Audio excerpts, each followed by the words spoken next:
topics and opinions expressed on the following show are solely those of the hosts and their guests and not those of W4WN Radio, its employees, or affiliates. We make no recommendations or endorsements for radio show programs, services, or products mentioned on air or on our web. No liability, explicit or implied, shall be extended to W4WN Radio, its employees, or affiliates. Any questions or comments should be directed to those show hosts. Thank you for choosing W4WN Radio. This is Beyond Confidence with your host, Divya Parekh. Do you want to live a more fulfilling life? Do you want to live your legacy and achieve your personal, professional, and financial goals? Well, coming up on Divya Parekh's Beyond Confidence, you will hear real stories of leaders, entrepreneurs, and achievers who have stepped into discomfort, shattered their status quo, and are living the life they want.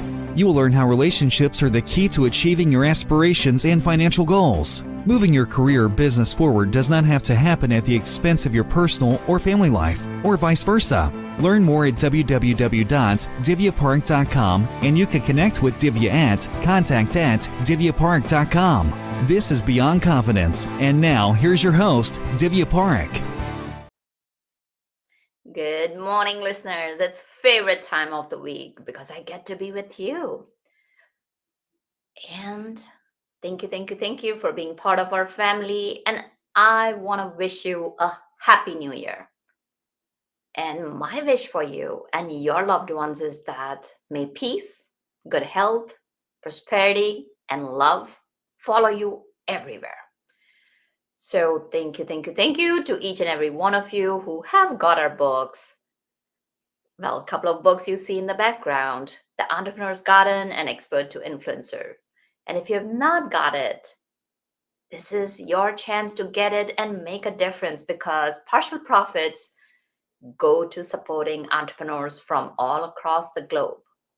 And I invite you to take that resolution of spending 1 hour of your time every week or every month, because I had actually quite a few listeners reach out to me and share that they're going to be donating 1 hour of their time every week this year. This is New Year's resolution. So folks, if 1 hour every week is too much, then go for just 1 hour a month and help somebody without any strings attached. So to a rocking new 2023, let's invite our guests in. Subramanian. Welcome, Uma. Thank you so much, Divya, for having me here. And to our viewers, I wish you a very happy new year to all of you. Oh, that's fantastic. Well, thank you. So, Uma, we always go back to childhood. Do you have a person or a moment that still stands out for you, even today? I think that would have to be my oldest sister. She was definitely a very strong role model for me as I was growing up. We had a slightly, non-typical family, as in my dad wasn't very reliable. He had, his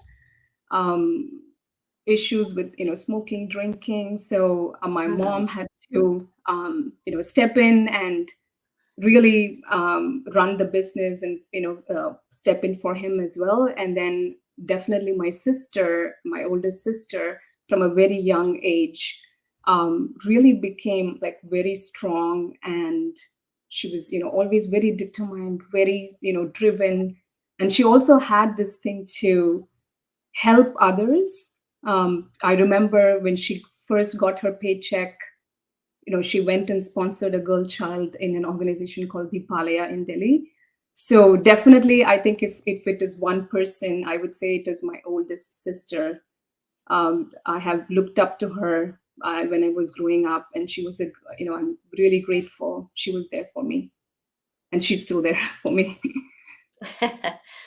So it sounds like you had a really good role model, and it's amazing how some people turn things around. So what you're sharing with me is that you had a tough childhood, and yet you had these wonderful role models to look up to. Sometimes we may think that situation is bad, and at the same time, it seems that it allowed that space for your sister to step in and take that leadership role.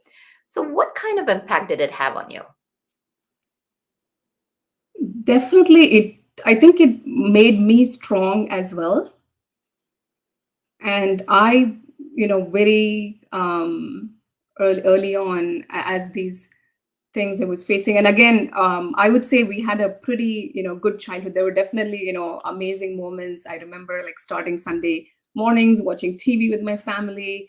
We were all like crazy about board games. My mom too, she was very competitive. So, I have had like very good memories as well. But I would say this experience, having grown up with, I have two elder sisters, both of them really strong, and my mom as well. So really growing up with, around strong women role models, I think has given me the strength to, just face whatever challenges come our way. We take the challenges and, we turn them into like our biggest, leap forward. And that's been a pattern in my life. So I think that definitely came from that. That's super powerful. So, as you continued your journey in high school and college years, where did your interest lean towards, and were there any other life changing moments for you? Yeah, in terms of interests, I think we were as a, I talked about board games and stuff, but other than that, like, I was not into sports or music or anything like that. It was just, studies, and we were all very academic. Had a pretty good schooling, and great experience at school. I had a best friend, still like best friend for life, and all of that. In terms of life changing moments during high school, college, I think a couple of things pop up. One is we did, incur, my parents did incur a loss in the business around that time. And suddenly there was a huge, change in the level of stress and everything at home. So that was a little bit of a difficult period when I was in my early years of college. And again, my sisters and my mom, like we had to rise to the occasion. And that's really when I think, I was also mature enough, and we were all able to step in and help out and, resolve the situation, which was good. And then a couple of years later, my father did pass away of heart stroke suddenly. So that was a bit difficult also, especially for my mother.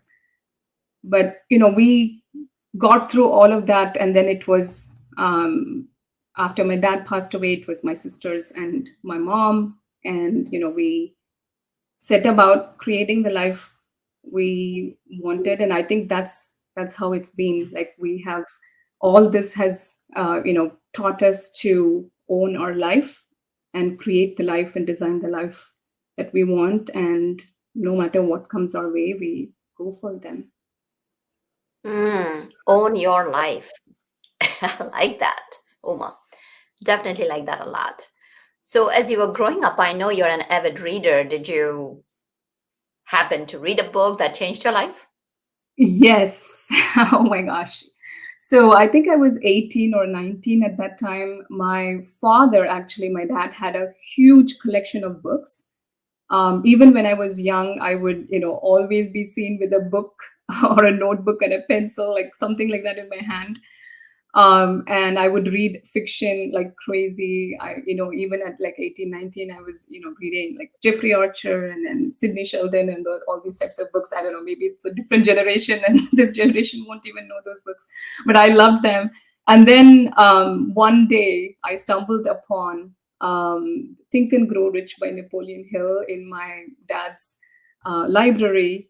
I picked it up and I read it. And oh my gosh, like Divya, that changed my life truly. I stopped reading fiction from that day onwards, and just went into this crazy, journey into just really understanding myself, managing or like making things happen, understanding our how our internal like thoughts and how to manage them to really create the life we want. And also just continuously focus on personal and professional development, and going after challenging myself continuously and going after them. So that's was truly, I think, one of the most significant things in my life has been getting access to that book and reading that book when I was a teenager. I think that definitely changed my life. That definitely resonates with me because I'm a fan of books. And being a fan of books,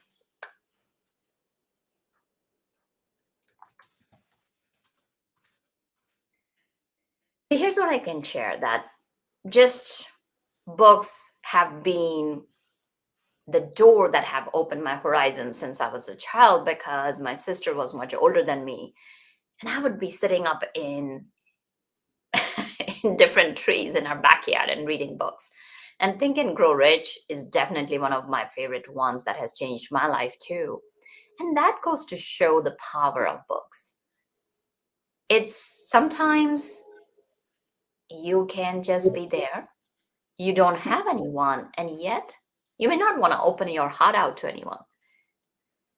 Or you don't want to go out, talk to somebody else, and yet you can pick up a book and it can change your life.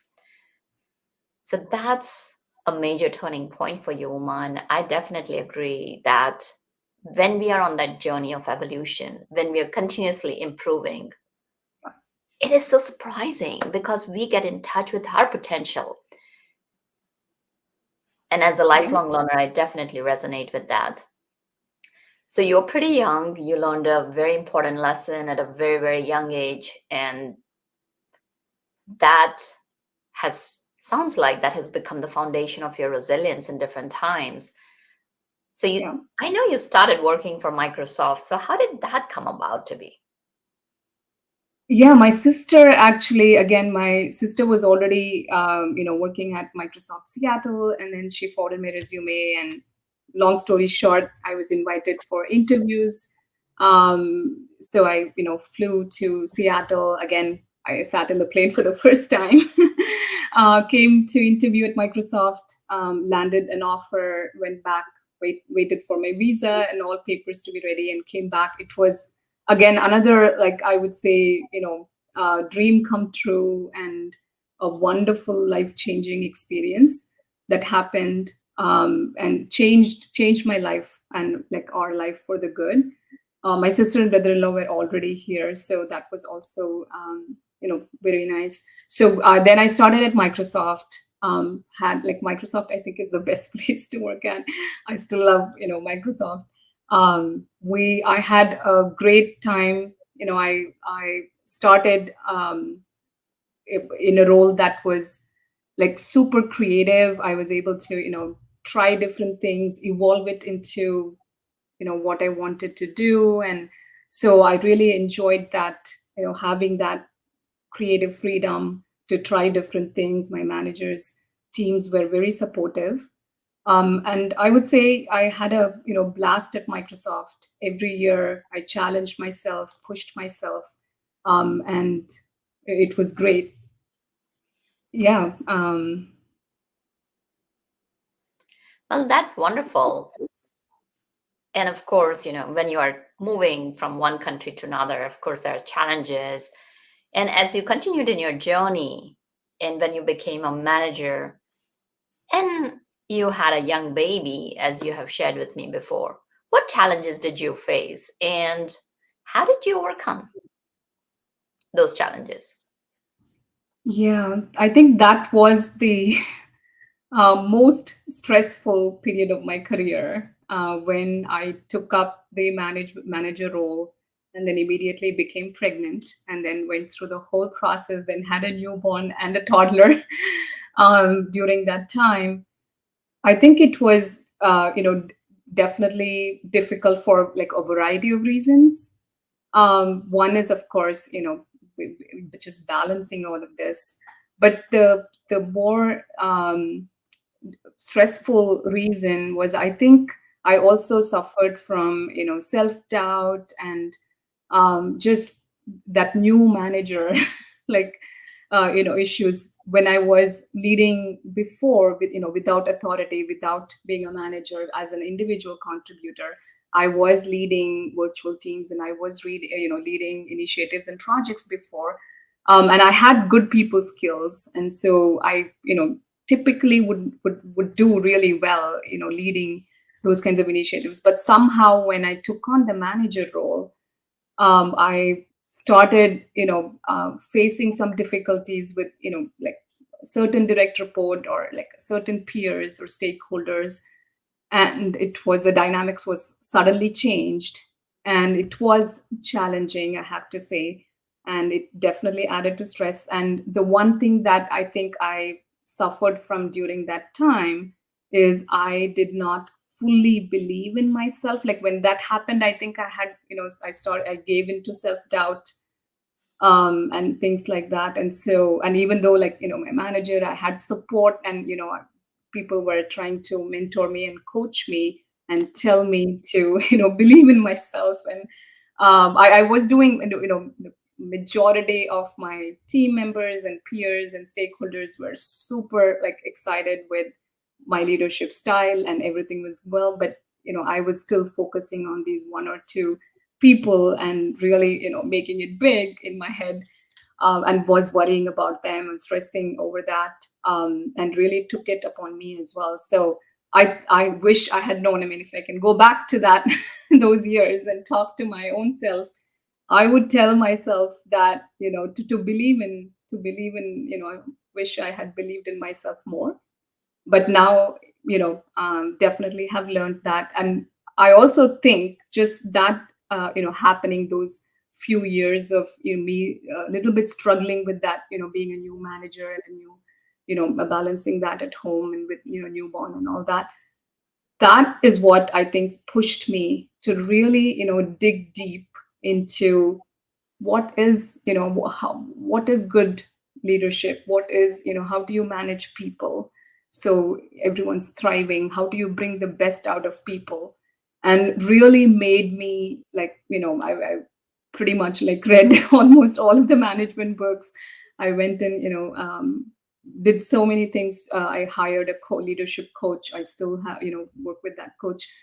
Did so many things, just to understand and help how it is that we as leaders, like how can we be like great leaders. But that has really served me well, just doing that, starting that process then, and continuing through till today, I think is definitely helped me take me in the right direction, at least when it comes to being a good leader. Mm-hmm. So let's talk about a couple of things that you talked about. Like one was having that self-doubt, and another was having that person, one or two, that were not happy to report into you. So why don't you take each situation? What did you do with self-doubt? How did you overcome? Because listeners want to know if you have any strategies, any tactics that you can share with them that can Yeah. help them. Because there's so many women out there who are ready to become managers right now. Or there may be Mhm. women, doesn't matter if, even if they're individual contributors, they're like, you know what, I want to handle this 2023 with a different outlook, with a different perspective. So let's address both of those situations. Got it. So I would say one of the best things that works for me consistently for self-doubt is surrounding myself with positive role models, even like having coaches, mentors, and just a really strong support system. Because that's like, I think that's been super like helpful to me. I mean, to be very, very honest. Yeah, I pick up the phone, or I go talk to someone, and they remind me of like who I am, and what it is that I believe in. And it's just sometimes you just need that external force, like that helps me But over the course of the years, I have also been able to just develop that self-belief and faith, and it has become really strong. So, and I, for our viewers, I would say that, just try to, remember like truly who you are, what your capabilities are. Don't like limit yourself. Sometimes reframing works. Sometimes, affirmations work. Sometimes, thinking about what you might have done in the past and remembering that works. Sometimes just stopping the worry, right? Like you just, switch your thoughts from worry to focus on what you want, and just leave the worry aside for some time, right? Leave the self-doubt aside for some time. Just go focus on the action you need to take, and just go do that, and sometimes it just like dissolves on its own. So those are some things that have worked for me. Did I answer your question, Divya?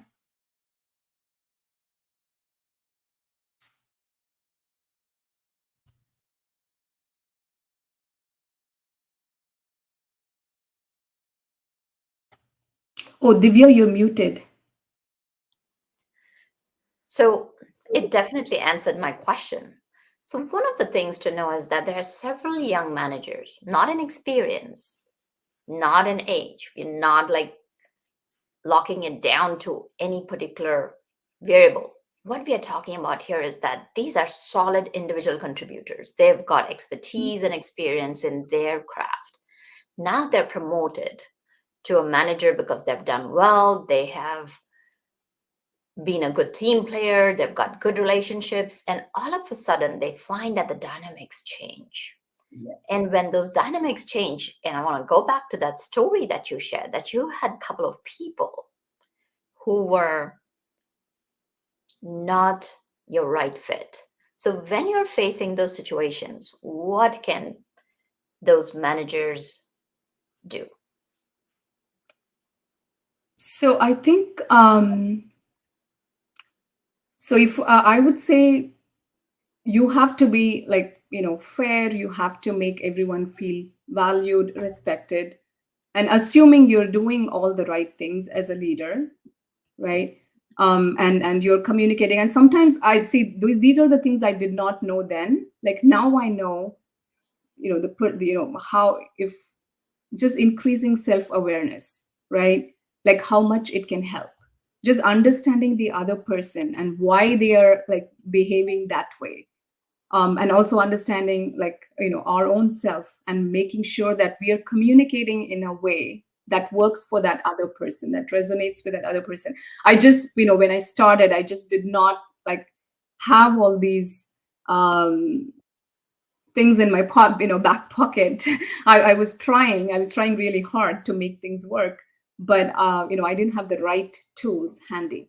I think if we can equip these managers with the right tools, if these managers went out and worked on improving their self-awareness, understanding of other people, and understanding of the different communication styles, and then if we tweaked our styles to make sure that we can connect with the other person, I think definitely things can improve.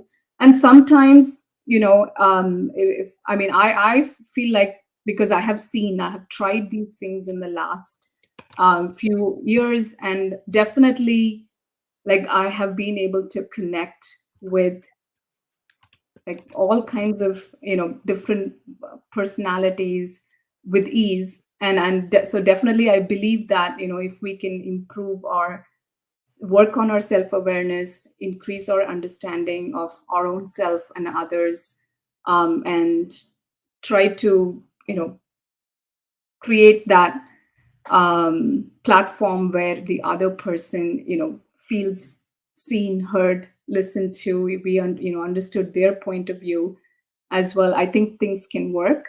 And that's what I would say is definitely something that new managers can try. But I wouldn't, but if it's still not working, or like things like that, like I would say also believe in yourself and know when to, when that it's like beyond your control, or not a well leadership is not like going out of the way to make someone fit in. Like if they are not a good fit for your team, you have to, as a leader, like you have to give that feedback and maybe help them find another opportunity in a different team or a different place. Sometimes the fit is not right, and I think at one point you have to make that decision to have that conversation and help them navigate their life, and maybe they are not the right fit for the team. Definitely, that makes really good sense. And what it sounds like is that if you have the right tools, people can be successful. And so many times we learn from our trials and errors. And it's so wonderful to have somebody by your side who has already walked the road, who has been through all the troubles and mistakes that you may be making or trying to avoid. So tell us, like, how did you were this young manager, you moved through it, you stepped into leadership. What kind of successes did you have in terms of as you continued your career? So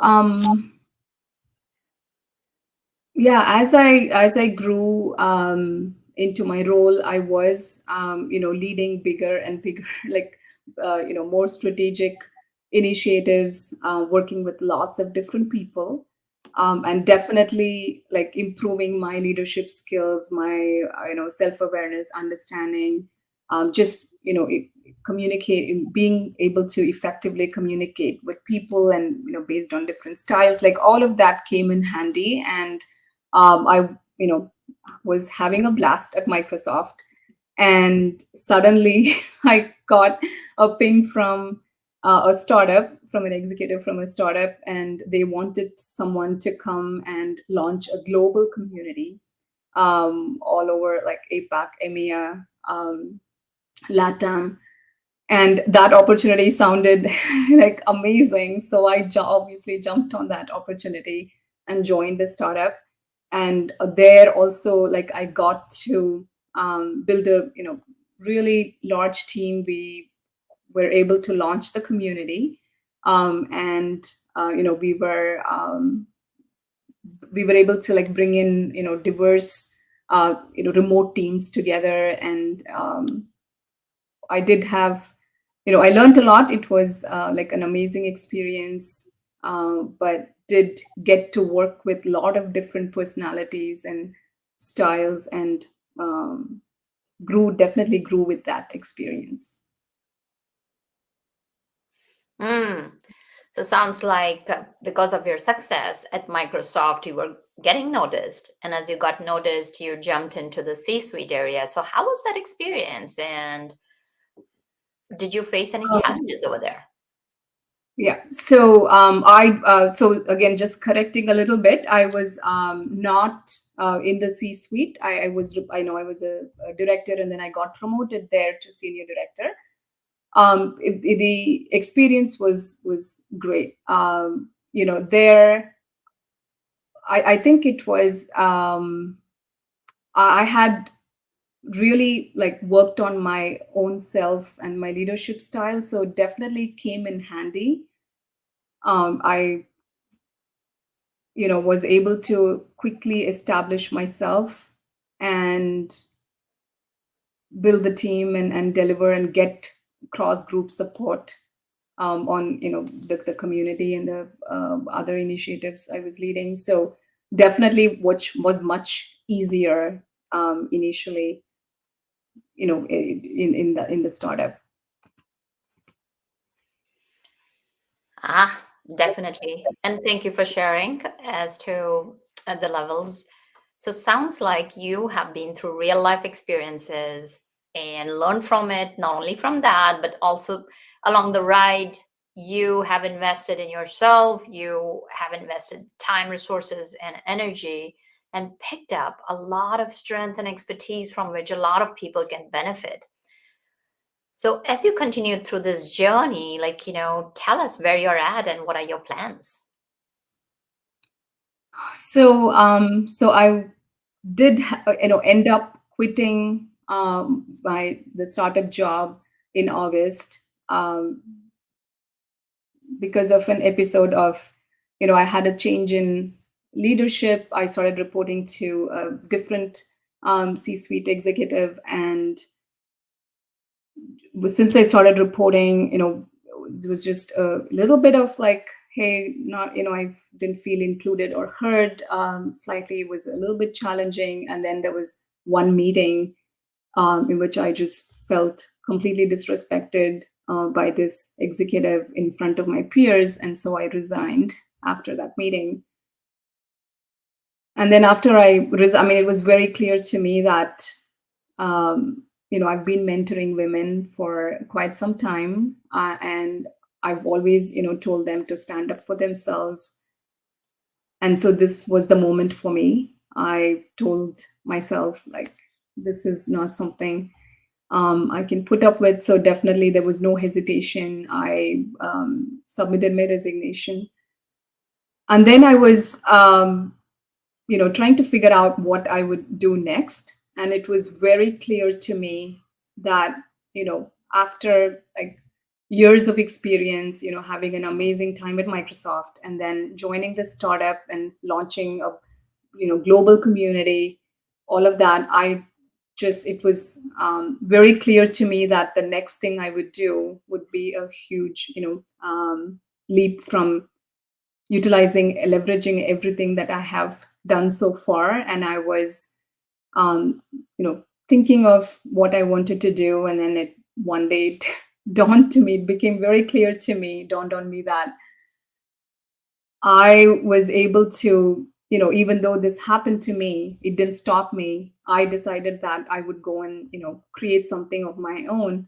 But I thought of other, younger women who may not have, still may not have developed, strong inner strength, may not have such a strong support system. Definitely was much easier for me because of, the support system I have.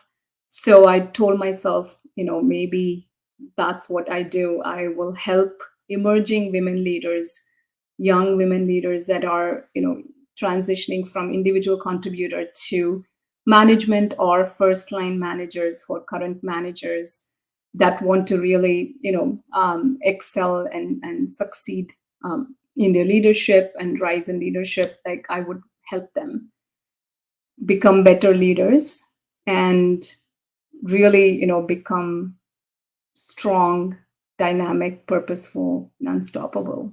So I started this company, the Limitless Leaders, and I'm super excited. We are getting started. My website and the community all are under construction, but super excited to get going with that in this new year, and looking forward to helping and making a lot of impact, especially for this target audience of emerging women leaders.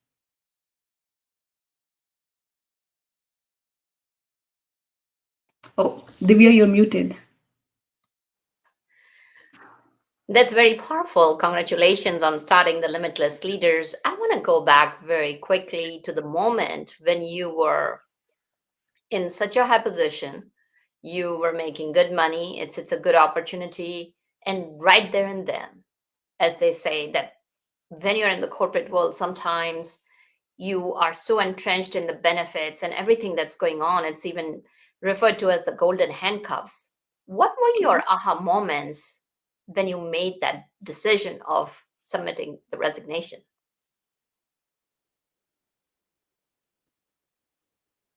I think I realized that my values, I'm a very values driven person. For me, like, respecting someone, I mean, that's like the basic requirement of a leader, right? And so for me, it was a no-brainer. I think it was, there was no question. I mean, to be honest, I did not, it was a difficult decision, to let go of all the financial and other benefits that comes with financial status and other things that comes, lots of benefits that comes with that. But for me, because it, deeply, impacted like one of the core values for me, there was just no question. I think it was very clear to me that this is not something that I would accept, and this is not something I would, put up with. I think that was it for me. And it also, I realized after that as well as to why this was, why I had no hesitation, why I, didn't like doubt myself, or I wasn't even like scared or worried. And I have reflected on that a lot. And I think it's because two things, right? One is, as I mentioned, the values.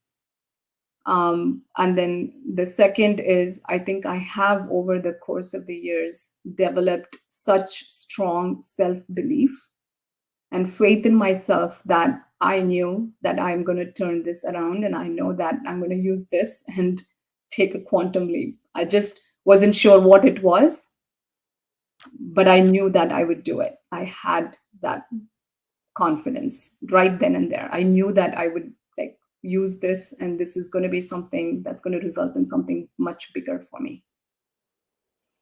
Mm-hmm. Very powerful. And here's the thing, folks. 2023 is the year to realize your dreams. If you're thinking that you want to move towards your dreams, I'm not saying that just drop everything. Take a moment, reflect upon it. Is there a way you can go after your dreams and do that? Because so many times what happens is, remember, time is a currency. Time is the currency that's gone is gone. It's not even about if it's gone is gone. It's about how you spent your time. What is your life worth to you?